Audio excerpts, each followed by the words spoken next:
এবার আমরা সিএসএস এ শিখব ওভারফ্লো। ওভারফ্লো কি সেটা আমরা ইন ডিটেলসে আজকে আলোচনা করব।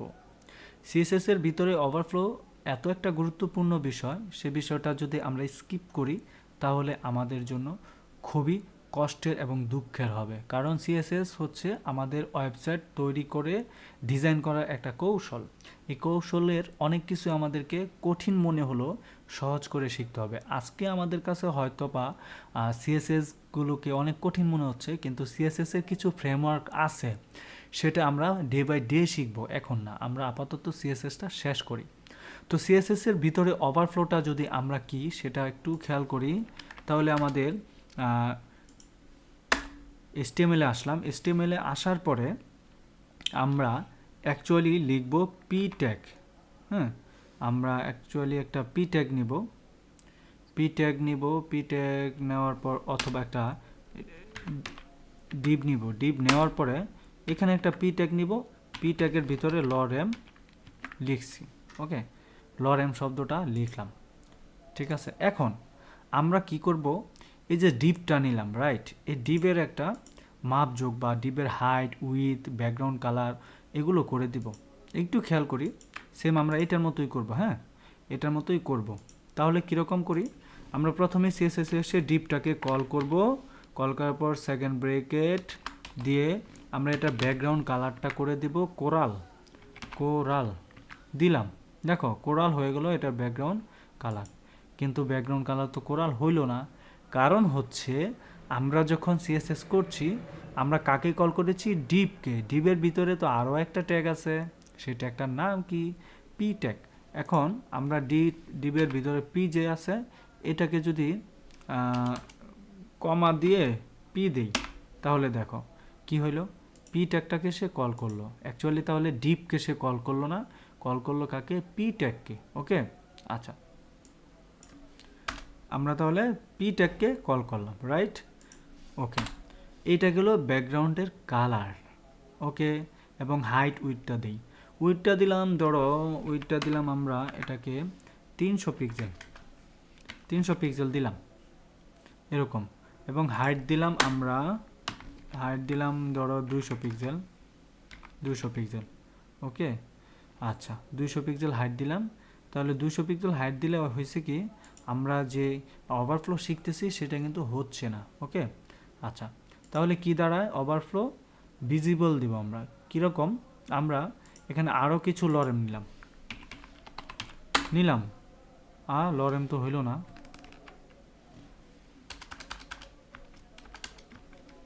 আমরা লরেম নিলাম, আরও কিছু লরেম নিলাম, তারপরে আরও কিছু লরেম আমরা নিলাম। একটা জিনিস খেয়াল করো, আমরা লরেম নিছি, নেওয়ার পরে আমরা যে পি ট্যাগটার ভিতরে অথবা ডিপ ধরো আমরা ধরলামই না, এই ডিপ বাদ, এটাও বাদ, একের পি ট্যাগের চিন্তাটাই আমরা করি। হ্যাঁ, এখন কি করলাম দেখো তো, আমরা ব্যাকগ্রাউন্ডের কালার দিলাম কতটুকু, ঠিক উইথ দিলাম 300 পিক্সেল, হাইট দিলাম 200 পিক্সেল। এখন ব্যাকগ্রাউন্ডের কালারটা তো আমরা এরকম দিলাম, তাই না। এখন আমরা যদি ওভারফ্লো দেই, ওভারফ্লো যদি দেই আমরা, দেখো ভিজিবল দিলাম। ওভারফ্লো ভিজিবল দেওয়ার পরে কি হইল, বাই ডিফল্ট যতটুকু আমরা চেয়েছি ততটুকু আছে। এখন আমরা হাইটটাকে যদি আরেকটু বাড়াই, ধরো 300 পিক্সেল দিলাম, তাহলে দেখো এটা নিচে আসছে, রাইট। এবং এটা হাইটটা যদি আমরা 100 পিক্সেল দিই, তাহলে 100 পর্যন্তই এটার পিছনের কালারটা অর্থাৎ ব্যাকগ্রাউন্ড কালারটা চেঞ্জ হবে, ঠিক আছে। আমরা প্যাডিং দিই, একটা প্যাডিং দিলে বেশি সুন্দর লাগবে। প্যাডিং দিলে 10 পিক্সেল দিলাম, সুন্দর লাগলো, একটু মাঝে চলে আসলো। ওরে বাবা, প্যাডিং দিছে অটো। অ্যাকচুয়ালি হয়েছে কি, প্যাডিংয়ের টাইপিংয়ে ভুলটা হয়েছে, এই হচ্ছে অবস্থা। ওকে, প্যাডিং অটো হয়ে গেছে। অ্যাকচুয়ালি অটো দিব না, আমরা 10 পিক্সেল দিলাম 10 পিক্সেল। দেখো এখন কি হইলো, আমাদের যে টেক্সটটা, আমরা পিছনে ব্যাকগ্রাউন্ড কালারটাকে মার্জিন করতেছি। অর্থাৎ আমরা যে ব্যাকগ্রাউন্ডের কালারটা নিলাম, এই কালারটা অ্যাকচুয়ালি কার ভিতরে কাজ করতেছে, অবশ্যই ব্যাকগ্রাউন্ডের কালার করতেছে। এবং উইথ এবং হাইটটা দিয়ে দিছি আমরা, ঠিক আছে। তো ওভারফ্লো বাই ডিফল্ট হিডেন আছে। এই যে দেখো ওভারফ্লো মানে আমাদের লেখা তো ছিল অনেকগুলো, তাই না। এই লেখার বাকি যে অংশগুলো এগুলো দেখাচ্ছে। এখন হিডেনের পরিবর্তে আমরা যদি দেই, দেখো সরি ভিজিবলের পরিবর্তে যদি হিডেন দেই, তাহলে দেখবা কি আমরা যখন ভিজিবল হিডেন দিব তখন দেখব এই যে এই লেখাগুলো এখানে আর দেখাবে না, এটা মানে বাদ হয়ে যাবে। এই ব্যাকগ্রাউন্ডের কালার যতটুকু আসবে ততটুকুই লেখাটা দেখাবে, বাকিটা দেখাবে না। ঠিক এরকম যদি আমরা নেই, তাহলে দেখো পি ট্যাগ, এটাকে একটা ক্লাস দিই, ক্লাস P1 দিলাম। সেম এটাকে আমরা কপি করলাম, কপি করে নিচে দিলাম, বিআর দিলাম, তারপরে এটাকে দিলাম P2 দিলাম এবং বিআর ট্যাগ 2 বার দিলাম। তাহলে দেখো মোটামুটি চলে আসছে। এবার ওভারফ্লো ভিজিবল দেখো, একটা জিনিস দেখছো, একটার উপর আরেকটা হইয়া গেছে, একটার উপর কি আরেকটা হইয়া গেছে। তো এটার জন্য আমরা আরেকটা CSS কোড নিব, এটার নাম দেব P2। আচ্ছা, এটা দেখো হাইট এবং উইথ দিছি, তাই না? এটার উইথ দিছি কত 300 পিক্সেল। এখন প্যাডিং দিছি এত, রাইট? এটার ব্যাকগ্রাউন্ড কালারটা যদি আমরা এটা দিই, তাহলে দেখো কি দাঁড়ায়, কিছুই তো দেখা না। এখন ভিজিবল হিডেন যদি দেই, এবার দেখো কি দাঁড়াইছে, কিছুই দাঁড়ায় নাই। কেন দাঁড়ায় নাই? এই কারণ অবশ্যই আছে, আমরা এখনই দেখব। কিভাবে দেখব খেয়াল করো। আমরা যদি এখানে খেয়াল করি আমাদের কোডটা ভিজিবল দিলাম, আমরা কি বলেছিলাম, আমরা যে ব্যাকগ্রাউন্ড কালার যতটুকু নিছি ততটুকুর ভিতরেই টেক্সট দেখাবে, আর বাকি টেক্সটগুলো দেখাবে না। তাহলে আমরা ওভারফ্লো হিডেন যদি দেই, তাহলে হিডেন দেখো আমাদের লেখা কিন্তু অনেকটুকু, এই যে এখানে কিন্তু অনেক লেখা, তাই না, আমাদের কোডের ভিতরে, বাট এখানে শুধু দেখাচ্ছে এতটুকু। এটা হচ্ছে ভিজিবল হিডেন। ওকে, আচ্ছা, আরেকটা আছে ভিজিবল। আমরা যদি ভিজিবল স্ক্রল মানে এই যে দেখো এরকম আসবে, স্ক্রল করে করে আমরা ভিজিবলটা দেখতে পারি। এখানে স্ক্রল যদি দেখায়, দেখো এইদিকে একটা চিহ্ন আসছে, এটাকে স্ক্রল করে বাকি অংশগুলো আমরা দেখতে পারি। ঠিক আছে, পরে স্ক্রলটা হচ্ছে অটো।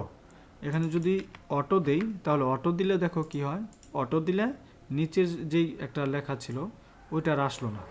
কীরকম, আমরা যদি স্ক্রল দেই তাহলে দেখো স্ক্রল দিলে হয়েছে কি, এই দিকেও চেঞ্জ করার মতো, এদিকে চেঞ্জ করার মতো একটা অপশন আছে, এইদিকেও আছে। বাট আমরা যখন অটো দেই, অটো দেওয়ার পরে এই দিকে আর অংশটা থাকলো না, সবগুলো লেখা ভেঙে একটা ঘরের ভিতরে চলে আসলো। এটা হচ্ছে অ্যাকচুয়ালি ওভারফ্লো। ওকে, আচ্ছা, ওভারফ্লো এক্স, এটা হচ্ছে এক্স অক্ষ এবং ওয়াই অক্ষভাবেও ওভারফ্লো দেওয়া যেতে পারে। তো এটা কিভাবে দিব, আমরা যদি দেই, দেখো ওভারফ্লো, এই যে ওভারফ্লো লেখার সাথে সাথে এক্স আছে, এক্স হচ্ছে অটো। দেখো এই লেখাটা শুধু উপর থেকে আসবে, এটা হচ্ছে অটোর মতো। হ্যাঁ, আচ্ছা, এটাকে যদি এক্সের জায়গায় আমরা ওয়াই দিই, খেয়াল করো কি হয়, দেখো ওয়াই। আচ্ছা, এবার এটাকে যদি আমি স্ক্রল দিই, স্ক্রল দিয়ে দেখো কি দাঁড়ায়, সেম একই পদ্ধতি, কোনো চেঞ্জেস আছে কি? চেঞ্জেস নাই। তো আমরা কি বুঝলাম, ওভারফ্লো এক্স হিডেন রাখলে height horizontal scroll, overflow x রেখে যদি আমরা হিডেন রাখি এক্স এবং হিডেন রাখি এইচ হিডেন, তাহলে দেখো হাইট। হ্যাঁ, আচ্ছা, ওভারফ্লো আমরা আচ্ছা, এটাকে আমরা তো দিছি, দেখো দিয়ে দিলাম ওভারফ্লো হিডেন রেখে এক্স অক্ষতে এটা চলে আসছে। পরেরটা কি, ওভারফ্লো ওয়াই রেখে স্ক্রল যদি রাখি, ওয়াই রেখে স্ক্রলে যদি যাই, তাহলে দেখো কি দাঁড়াইলো ঘটনাটা। ওকে, কি দাঁড়াইছে, সেম একই পদ্ধতি, কোনো পদ্ধতির চেঞ্জ হয় নাই, তাই না? আমরা কিন্তু এভাবেও কিন্তু কাজ করতে পারি ওভারফ্লোর ভিতরে। তো আশা করছি ওভারফ্লো বুঝতে পেরেছো। আমরা পরবর্তীতে ফ্লুইড নিয়ে আলোচনা করব।